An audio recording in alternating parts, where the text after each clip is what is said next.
ka xumahayo horta wasiirka warfaafintu uu ka duwan yahay wasiirada Somaliland sida muuqata runtii xisbiga wadani dadka ma dhaleeceeyo laakiin waxaan u sheegaynaa haddii uu cayda gudoomiyaha iyo xisbiga wadani uu kursiga ku joogayo waxba kama qabno waxa si fiican inuu idaacadda iyo TV-ga ka dhowro waxa dhagaha dadka ku xun ee uu maalin walba ka soo doonayo waxaan u aragnaa runtii wixii inuu yahay istus iyo laga maqlo wax intaa dhaafsan ma aragno waxaan leenahay ku soo dhaweynaa haddii aad ciro ku dalaacayso kursiga ku haysanayso waa wax weyn haddaad kursiga ku joogayso ciro maalin walba inaad caydo aad baan kugu soo dhaweyn waxaan ugu baaqaynaa runtii inay raacaan waxa ummaddu ay ku heshiisay ee xukuumadda iyo xisbiyada iyo komishanka ay ku heshiiyeen oo aanay dantooda gaarka aanay raacin laakiin waxaa danta ummadda ee lagu heshiiyey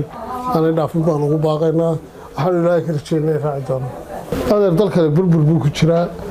muddo kordhintiisu way badatay way xad dhaaftay Soomaaliya inta gooray doorasho gashay waad ogtahay inta Somaliland ay kulba dib u dhigtay waad ogtahay sidii ugu horeeyay halkii maraynay intii xukuumadda kulmiya timid halkan marayna waad arkaysaa marka waxaad sheegaysaa 6 bilood 6 siyaada oo duruuf keentay oo aan loo baahnayn oo caalamkii ilaahay oo dhan gooriyay adduunyada ilaahay way nala yaaban tahay dalkani imika mugdi buu ku jiraa hadaana uu ka dhacayaa haddii 6 bilood ilaahay nagu badbaadiyo adadu kala sheegaysaa inta saxaafadda haddii aan ka hadlo runtii saxaafadda sida dowladdan kulmiye u timid waxaad moodaa inaan shaqo kale bahayn oo gabigooguba ay leeyihiin yaa hadlay yaa wax tilmaamay yaa ummadda danteeda ka hadlay waxa la wixii ka hadlana ay si toos ah u soo xidhayaan ayagoo aan hay'adihii sharciga aan marayn oo waxa la wax hay'adeen maxay tahay nidaam sharci oo ay u marayaan inay jirin ay noqotay ugaadhi dadka ugaadhiyeen laga ugaadhsanayay meelaha iyagoo marayay bay soo baxeen imika xukuumadda waxaan ugu baaqaynaa sharciga ku soo noqoto iyadoon meel laba u roonayn bal inay at least sharciga ku soo noqoto saxaafadan waa tii dalka dhistay waa tii Somaliland halkaas soo gaarsiisay laanteedna dalka jiri maayo inta kaliya ku jira saxaafadda wada ogtiin maanta xukuumaddu way isku dhex yaacday si ay u kala amar qaatay si ay u kala sareyso cidina ma garanayso golayaashii wada ogtiin heerka marayaan marka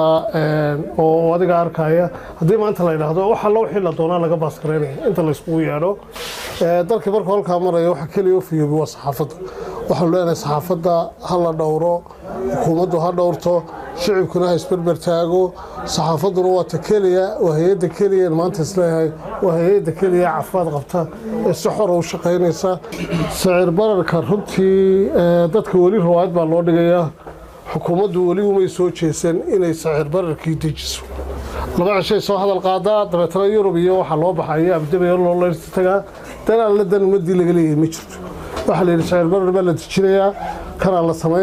la sameeyaa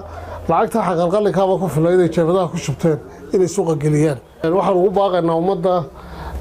inay arintaasi dadaal badan ka gasho ummadaasi kuna cadaadso xukuumadda inay sicir bararka dejiso oo sicir bararka waxa wada xukuumadda cid kale oo wada ma jiro sariflayaasha la iska xirxirayaa oo iska ruwaayad